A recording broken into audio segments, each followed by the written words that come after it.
Mo kí yín ẹ káalẹ́ àsìkò ìsinmi òpin ọ̀sẹ̀ ìròyìn àṣálẹ́ la mú wá sétí gbọ̀yìn láti kàn ní Sun City 101.9 FM Ondo lálẹ́ yìí.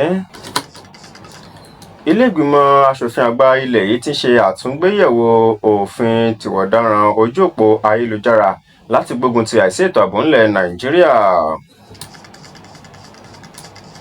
Àjọ SERAP ké sí àjọ INEC láti tẹ́ pẹpẹ bí wọ́n ṣe ná owó tó tó bílíọ̀nù márùndínlọ́gọ́ta àti ẹ̀sún mẹ́sàn-án owó náírà eléyìí tó owó tó wà fún ètò ìdìbò.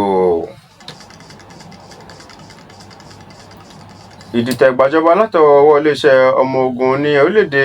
ilẹ̀ olómìnira ti Benin òun náà ló ti kùnà báyìí.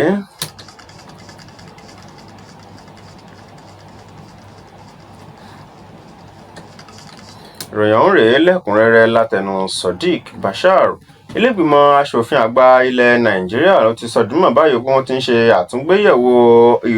òfin eléyìí tó ní ṣe pẹ̀lú ìwà ọ̀daràn lójú àwọn òpó ayélujára káàkiri ilẹ̀ Nàìjíríà láti mú kí ètò ààbò kó túbọ̀ yí dán ilẹ̀ Nàìjíríà àti tí wọ́n ṣe mọ́ gbógun ti àìsí ètò ààbò ńlẹ̀ yìí wá ti ìmọ̀ ẹ̀rọ ìgbàlódé. Gẹ́gẹ́ bí ó ti ṣe ń sọ̀rọ̀ báwọn oníròyìn sọ̀rọ̀ ní ìpínlẹ̀ Ògùn, ẹni tí ó jẹ́ alága fún ilé ìgbìmọ̀ aṣòfin àgbà ilẹ̀ yìí tó ń rí sí ọ̀rọ̀ ẹ̀rọ ayárabíàṣá àti ìmọ̀ ẹ̀rọ ìgbàlódé àti àwọn nǹkan tó ní ṣe pẹ̀lú ètò ààbò lójú òpó ayélujára, èèyàn Sínátọ̀ Ṣàhíbù Àfọlábí Sálísù ló sọ di mímọ̀ wípé ilé ìgbìmọ̀ aṣojú-ṣòfin ilẹ̀ yìí òun náà ni wọ́n ti ṣetán láti ṣiṣẹ́ papọ̀ pẹ̀lú ìjọba nílẹ̀ Nàìjíríà àti gbogbo àwọn iléeṣẹ́ àti àjọ elétò ààbò tọ́rọ̀ kàn láti dájú pé wọ́n mú kí ètò ààbò kó túbọ̀ jíngire sí dáadáa ní tìbútòrò ilẹ̀ yìí. Gẹ́gẹ́ bí ó ti ṣe ń sọ̀rọ̀ pé ilé ìgbìmọ̀ aṣòfin àgbà ilẹ̀ yìí òun náà ló jẹ́ pé ṣáájú ni wọ́n ti ṣe ìpàdé pọ̀ pẹ̀lú àwọn èèyàn lápá ìwọ̀ oòrùn gúúsù ilẹ̀ Nàìjíríà lójú náà láti mú kí ètò ààbò kó túbọ̀ ṣẹnu rẹ̀ sí ní gbogbo ẹlẹ́kùnjẹkùn káàkiri ilẹ̀ Nàìjíríà. Gẹ́gẹ́ bí Sálísù bó ti ṣe sọ di mímọ̀ tó sì ń ṣàlàyé lórí ipa pàtàkì eléyìí tí ẹ̀rọ ayárabíàṣá àti ẹ̀rọ ìgbàlódé eléyìí tí ó kó nípa mímú kí ètò ààbò kó yí dán sí káàkiri ilẹ̀ Nàìjíríà nígbà tí ìjọba ṣì ń sa ipá wọn takuntakun láti lè mú kí gbogbo ẹ̀ kó wà lórí ẹ̀rọ ìmọ̀ ìgbàlódé ayé òde òní káàkiri ilẹ̀ Nàìjíríà. Wáyé ìròyìn fi léde wípé iléeṣẹ́ ọlọ́pàá náà ni wọ́n ti da àwọn ọlọ́pàá síta láti lè ṣe àgbérò òfin eléyìí tó wá látọwọ́ iléeṣẹ́ ààrẹ láti kó gbogbo àwọn ọlọ́pàá tó ń bẹ lẹ́yìn àwọn sàràkí èèyàn káàkiri ńlẹ̀ Nàìjíríà láti kó wọn kó lẹ́yìn wọn. Gẹ́gẹ́ bí ìròyìn ti ṣe fìlédè wípé lánàá náà ni iléeṣẹ́ ọlọ́pàá náà ni wọ́n da àwọn ọlọ́pàá síta eléyìí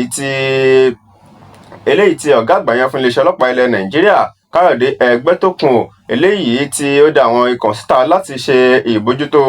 òfin ọ̀hún, pàápàá jùlọ eléyìí tí wọ́n dá àwọn ọlọ́pàá síta ní àgbè lórí afárá tó so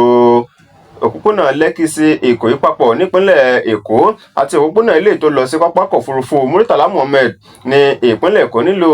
Ìkẹjà àti àwọn àgbè tó ṣe ṣàǹkóṣàǹkó ní ìpínlẹ̀ Èkó. Gẹ́gẹ́ bí ó ti ṣe fohùn lédè nínú àtẹ̀jáde kan, ẹni tí ó jẹ́ agbẹnusọ fún iléeṣẹ́ ọlọ́pàá ilẹ̀ Nàìjíríà SP Benjamin Hundeyin ló sọ di mímọ̀ pé kí gbogbo wọn ṣe pàráàrò náà ló jẹ́ pé gbogbo iṣẹ́ wọn òun náà ló kẹsẹ̀ já tó sì jẹ́ pé ọ̀pọ̀lọpọ̀ àwọn ìkàn ìlú eléyìí tí àwọn ọlọ́pàá ń ṣọ́ náà ló jẹ́ pé ọlọ́pàá ti kò lẹ́yìn tó jẹ́ pé bí wọ́n ṣe ń ṣàyẹ̀wò òun náà ni wọn ò rí èyíkéyìí nínú àwọn èèyàn wò tó jẹ́ pé ọlọ́pàá ṣì ń tẹ̀lé àbí tí wọ́n ṣì ń kọ́wọ́ rìn pẹ̀lú rẹ̀ káàkiri gẹ́gẹ́ bí ó ti ṣe ọdún mọ̀ báyìí wípé gẹ́gẹ́ bí iléeṣẹ́ ààrẹ bó ti ṣe páláṣẹ fún iléeṣẹ́ ọlọ́pàá láti kó àwọn ọlọ́pàá kó lẹ́yìn àwọn ìkànnì náà nílẹ̀ Nàìjíríà. Wáyé ọ̀gá àgbà yẹn fún iléeṣẹ́ ọmọ ogun ojú òfurufú ilẹ̀ Nàìjíríà ọ̀gágun Sunday Aneke ni ó ti kí àwọn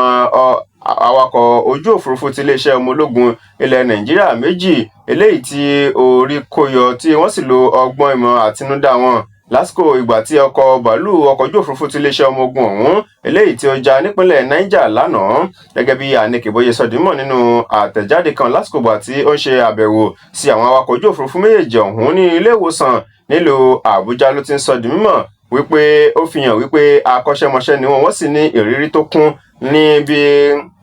níbi wọ́n ṣe kẹ́fìn wípé ọkọ̀ ojú òfurufú ọ̀hún òun náà ni ó ti ń yọwọ́ kọ́wọ́ tó jẹ́ pé wọ́n sì gbìyànjú láti wà á kúrò níbi tí àwọn èèyàn wà kó tó di pé ó lọ já tí àwọn náà sì gbìyànjú láti kúrò nínú ọkọ̀ bàálù ọ̀hún láti ojú òfurufú kó tó di pé ó já lulẹ̀ gẹ́gẹ́ bí ọ̀gágun Aneke bí ó ti ṣe sọ di mímọ̀ báyìí òun náà ni ó ti pàṣẹ láti ṣe ìwádìí lọ́ọ̀rì kìnìún lórí tó fa ìṣẹ̀lẹ̀ ọkọ̀ ojú òfurufú ọ̀hún tó fi bẹ̀rẹ̀ sí ní yọwọ́ kọ́wọ́ kó tó di pé ó já lulẹ̀ gẹ́gẹ́ bí iléeṣẹ́ ọmọ ogun ojú òfurufú ilẹ̀ Nàìjíríà náà ó ti ń ṣe fi àrídájú rẹ̀ hàn báyìí wípé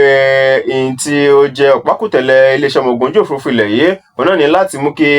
ìgbáyégbádùn àwọn òṣìṣẹ́ ọmọ ogun ojú òfurufú ilẹ̀ yìí láti mú lọ́kùnkúndùn kí wọ́n sì dáàbò bo ẹ̀mí àti dúkìá àwọn ọmọ ogun ọ̀hún àti àwọn ilẹ̀ Nàìjíríà lápapọ̀ tí àbágbàgbé ọkọ̀ ojú òfurufú tó jẹ́ ti iléeṣẹ́ ọmọ ogun ilẹ̀ Nàìjíríà òun náà ni ó já ní àìgbé Karambode níjọba ìbílẹ̀ Bọ́gú ní ìpínlẹ̀ Niger lánàá nígbà tí ọkọ̀ ojú òfurufú eléyìí tí wọ́n ṣe àyẹ̀wò fún ti látó gbéra ní ibùdó ọmọ ogun ojú òfurufú eléyìí tó ń bẹ ní Kainji ní ìpínlẹ̀ náà. wáyé iléeṣẹ́ ọmọ ogun ilẹ̀ Nàìjíríà ó ní wọ́n ti fọ̀n léde báyìí wípé láàrin wákàtí mẹ́rìndínláàádọ́ta sẹ́yìn òun náà ni wọ́n ti dóòlà àwọn tí wọ́n tó márùndínlọ́gbọ̀n tí àwọn ajínigbé tí wọ́n jí gbé tí wọ́n sì ti fi kélé òfin gbé àwọn afurasí ọ̀daràn eléyìí tí àwọn afurasí agbésùnmọ̀mí ti ń bẹ nínú wọn àti àwọn darandaran àti àwọn míì tó jẹ́ pé wọ́n lọ́wọ́ nínú ìwà kòtọ́ àtàwọn wakùsà lọ́nà àìtọ́ gẹ́gẹ́ bí ìròyìn ti ṣe filédè irú iléeṣẹ́ ọmọ ogun ilẹ̀ Nàìjíríà náà ni wọ́n ti sọdúnwọ̀n lásìkò tí wọ́n fojú àwọn kọ̀rọ̀ sí ọ̀hún ọ̀dẹ tí wọ́n sì ń ṣe àlàyé lọ́rìí kí ni àwọn àṣeyọrí wọn tán ti kó lẹ́nu ìgbà díẹ̀ yìí gẹ́gẹ́ bó ti ṣe ń ṣe lálàyé pé wọ́n nawọ́jà ìṣọwọ́ṣiṣẹ́ ààbò wọn sí ẹkùn ìlà oòrùn àríwá ilẹ̀ Nàìjíríà ìwọ̀ oòrùn àríwá àti àárín gbùngbùn àríwá tèmọ́ ẹkùn gúúsù níbi tí omi àláfíà lóru tó ti ń dàrú nílẹ̀ Nàìjíríà gẹ́gẹ́ bí ìfilédè ṣe sọ fún ni wípé gbogbo àwọn tí ó ń dúnkokò mọ́ ètò ààbò ní àwọn ẹkùnlẹ̀ ọ̀hún òun náà ló jẹ́ pé wọ́n ti fi páńpẹ́ òfin gbé báyìí tó sì jẹ́ pé àlàáfíà ó ti ń padà sí àwọn agbègbè náà. ọ̀gbà bẹ́ẹ̀ àjọ tí ó ń pè fún àkóyawọ́ nídìí ètò ọrọ̀ ajé ńlẹ̀ Nàìjíríà SERAP ni ó ti ké sí alága tuntun fún àjọ tó ń rí sí ètò ìdìbò ńlẹ̀ Nàìjíríà INEC ìyún ọ̀jọ̀gbọ́n Joash Amupitan wípé kó wá tẹ́pẹpẹ bí wọ́n ṣe ná owó tó tó bílíọ̀nù márùndínlọ́gọ́ta àti ẹ̀sùn mẹ́sàn-án owó náírà eléyìí tó wà fún ètò ìdìbò láti ra àwọn ẹ̀rọ eléyìí tó fi ṣe àyẹ̀wò fún yíyẹ káàdì olùdìbò wò àwọn tí wọ́n fi àti eléyìí tó wà fún ríra àwọn ìwé ìdìbò àti àwọn ìwé eléyìí tí wọ́n fi èsì ìdìbò sí fún tètè ìdìbò àpapọ̀ ọdún 2019 gẹ́gẹ́ bí lẹ́tà kan eléyìí tó wá lọ́tọ̀ adarí àgbà fún àjọ SERAP Kọ́láwọlé Olúwadáre ló ń sọ ìdímọ̀ ló sì ń fi ẹ̀sùn kan àjọ INEC wípé pẹ̀lú ìfiléde eléyìí tí wọ́n ṣe pẹ̀lú olùṣírò owó àgbà ńlẹ̀ Nàìjíríà gẹ́gẹ́ bí ó ti ṣe filéde ní ọjọ́ kẹsàn-án oṣù kẹsàn-án ọdún 2025 yìí tí ó sì jẹ́ pé owó ọ̀hún tí wọ́n fi owó náà ṣe òun náà ni kò yéèyàn tó gẹ́gẹ́ bí àjọ SERAP tó ń rọ àjọ INEC láti tẹ́ pẹpẹ orúkọ àwọn kọ̀ǹgẹ́ eléyìí tí wọ́n gbé iṣẹ́ pípèsè àwọn nǹkan èlò fún ètò ìdìbò ọ̀hún fún wọ́n tẹ́ pẹpẹ orúkọ wọn báyìí kí wọ́n sì wọ́ọ̀dì wọn gẹ́gẹ́ bí àjọ òǹṣẹ́ wa sọ̀dí mọ̀ wípé pẹ̀lú ìfiléde ti látọ̀rọ̀ ọ́fíìsì olùṣírò owó àgbà ńlẹ̀ Nàìjíríà tó sì filéde báyìí wípé eléyìí yóò jẹ́ títẹ ẹ̀tọ́ ọmọ ilẹ̀ Nàìjíríà lójúmọ́lẹ̀ tí àjọ INEC tí wọ́n bá lè wá ṣàlàyé lọ́ọ̀rì kìnìún bí owó ọ̀hún bó ti ṣe rìn. ìròyìn àṣálẹ́ lẹ ṣì ń gbọ́ láti kàn ní Sun City FM lábala kejì ìròyìn lẹ́yìn tí gbọ́ ìròyìn láti ilẹ̀ òkèèrè ìròyìn amúlùdùn àti ìròyìn eré ìdárayá ẹ má yí kúrò à ń padà bọ̀. mo kí yín káàbọ̀ padà ìròyìn àṣálẹ́ ń tẹ̀síwájú ìròyìn láti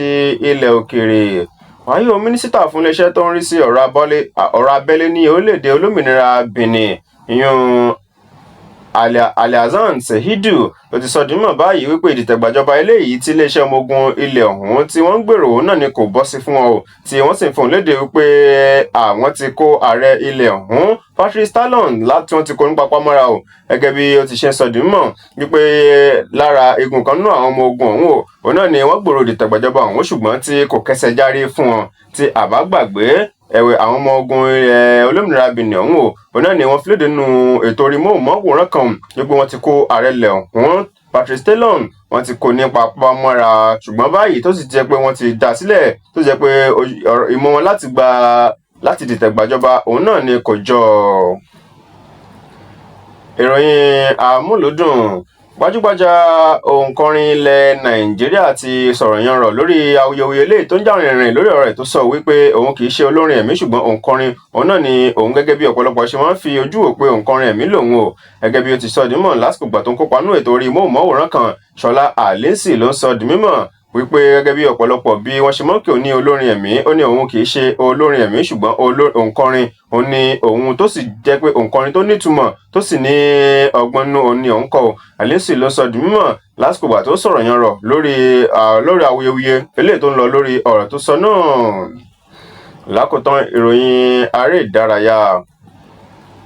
àjọ tó ń rí sí bọ́ọ̀lù aláfẹsẹ̀gbá ńlẹ̀ nàìjíríà ti jáwé akíwọ́wọ́ fún àwọn atọ́kùndíje káàkiri ilẹ̀ nàìjíríà àti àwọn olùrànlọ́wọ́ fún àwọn atọ́kùndíje káàkiri ilẹ̀ yìí tó sì ti fi òfin rẹ̀ àti jìyà lélẹ̀ báyìí fún èyíkéyìí inú atọ́kùndíje o eléyìí tó bá wà kò tọ́ nínú mímọ́ darí ìfẹsẹ̀wọnsẹ̀ lórí pápá gẹ́gẹ́ bí àtẹ̀jáde bó ṣe wá látọwọ́ adarí àgbà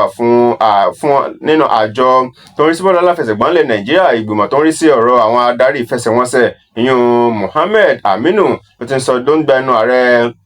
àjọ NFF ọ̀hún sọ̀rọ̀ ló sọ dìmọ̀ wípé èyíkéyìí nínú àwọn adarí ìfẹsẹ̀wọnsẹ̀ nílẹ̀ nàìjíríà nínú àwọn líìgì ilẹ̀ nàìjíríà bíi líìgì àgbà ọ̀jẹ̀ ilẹ̀ yìí àti àwọn líìgì míì ò tẹ̀ mọ́ àwọn líìgì obìnrin àti líìgì àgbà ọ̀jẹ̀ obìnrin nílẹ̀ nàìjíríà pé èyíkéyìí nínú àwọn adarí ìfẹsẹ̀wọnsẹ̀ eléyìí tí ó bá ṣe àṣemáṣe àbí òwà kò tọ́ àbí ó lọ ń ṣègbè fún ìdíje kan ju olóńṣègbè fún ikọ̀ kan ju ikọ̀ kan lọ wípé yóò fi ojú winá òfin gẹ́gẹ́ bí àjọ NFF wọ́n ti ṣe là á kalẹ̀ báyìí. màágẹ̀ ìpéǹpéjú ní àlàáfíà pẹ̀lú ìròyìn aré ìdárayá òní àmọ́ wa kọ̀ọ̀rọ̀ ìṣẹ̀lẹ̀ tòní gúnlẹ̀ láti kàn ní Sun City FM tó bá ní ohunkóhun tó ń ṣẹlẹ̀ láì gbóyin tẹ́fẹ́ bùn wá gbọ́ ẹ lè pè wá tàbí fi àtẹ̀jíṣẹ́ sọ̀rọ̀ ìbánisọ̀rọ̀ 07056611019 tàbí 08118098314. Akíntúndé Akínyẹmí lolóòtú ìròyìn ọ̀hún lórúkọ àwọn tó ń jọ ṣẹ́pọ̀ kóròyìn náà jọ